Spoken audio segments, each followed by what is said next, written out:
edition of AEW Out of 10 right here on the Wrestle Debate. It is the go-home show for All Out because wrestling never stops. And we've got all of the fallout from Hangman Page being kicked out of the Elite, so it should be a good show. The show kicks off with Best Friends versus Santana and Ortiz. Before Santana and Ortiz got to the ring, they were blindsided by the Best Friends, hence why they were on top early on in the match. Santana launched Chuck right into the steel structure that he built, and that got the inner circle on top. However, Chuck made it back to the apron and tagged in Isaiah Cassidy, so they were then on top. And then the finish came when Trent got tagged in. He hit the Sunset Driver on Ortiz, only for Santana to put his arm on the ropes and break the pin.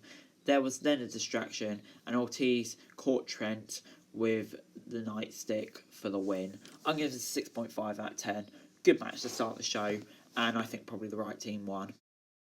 MJF was preparing his lawyer for his match against Jon Moxley tonight. He was furious because the lawyer is a bit scared, and understandably so. Then we got the Young Bucks versus Young Bucks and Jurassic Express versus SCU and the Private Party. Kazarian and Jungle Boy started the match off with the two wrestling to a stalemate. Then were a load of tags. Matt rolled to the floor and tore the sign of a fan that read "Hangman, drink my beer." I just love that. The Bucks then continued to work on Daniels once they got tagged in. The striking combination took out Jungle Boy once he got tagged in, and it was quite a back and forth match before the finish came when Luchasaurus tagged in, but he was blindly tagged by the Bucks, who hit the Being the Elite, or the BTE for the win. I just call it BTE. And then after the match, they were going to celebrate, but no, the Bucks walked off. 7 out of 10. Just love this. Developing the feud even more. I can't wait to see what they do against the Lucha Express at All Out on Saturday.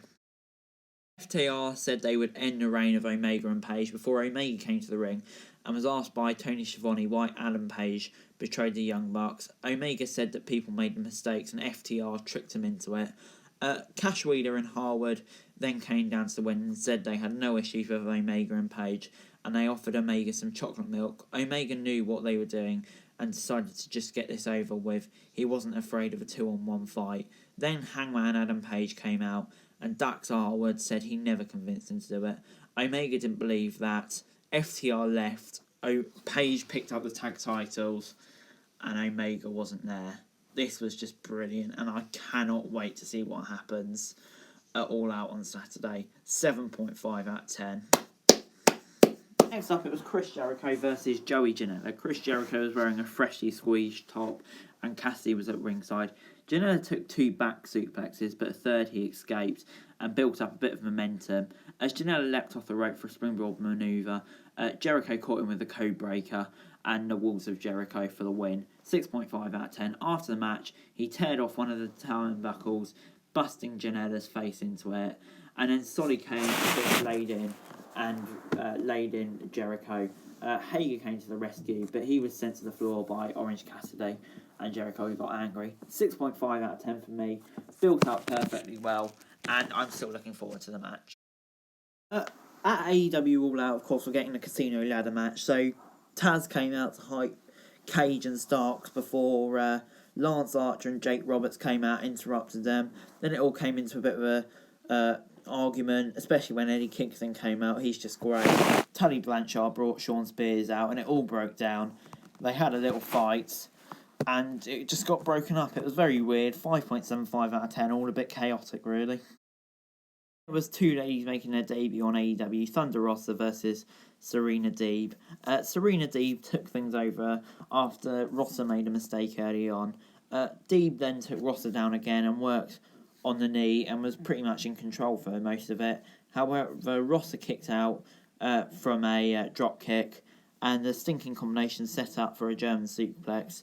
Deeb was rocked with a running flyer knee, and that got the win. 6.25 out of 10 for me. Didn't actually really put over Thunder Rosa too much, and I would have liked it if her first match was at All Out, but there we go. And then it was the main event, Jon Moxley versus Mark Sterling with Wardlow. Sterling and Moxley were playing mind games with each other before Moxley eventually got hold of him, dominated for a while, hit the paradigm shift and got the win. After the match, Wardlow rushed in and beat up Moxley. MJF then wasn't injured, also beat up Moxley. This is getting a 6.25 out of 10. For me, I would have preferred something a bit more bigger for the go-home show, but it was alright, I suppose. Overall, AEW gets a 6.5 out of 10 for me this week. It's a show of two halves in a way, I suppose. First half was really good, especially when you have the Young Bucks and Omega and Paige stuff. And then the second half of the show, it wasn't that good. The Casino Battle Royal stuff was all a bit rushed. Thunder Rosa could have been better, as was the Moxley. But anyway, guys, that is it for this video. Thanks very much for watching. Remember to like, share, subscribe. Let me know your thoughts in the comments section down below. Follow me on Twitter, link in the description below for daily wrestling news. And subscribe to my other channels on screen right now. That'd be greatly appreciated. Thanks very much for watching. Peace.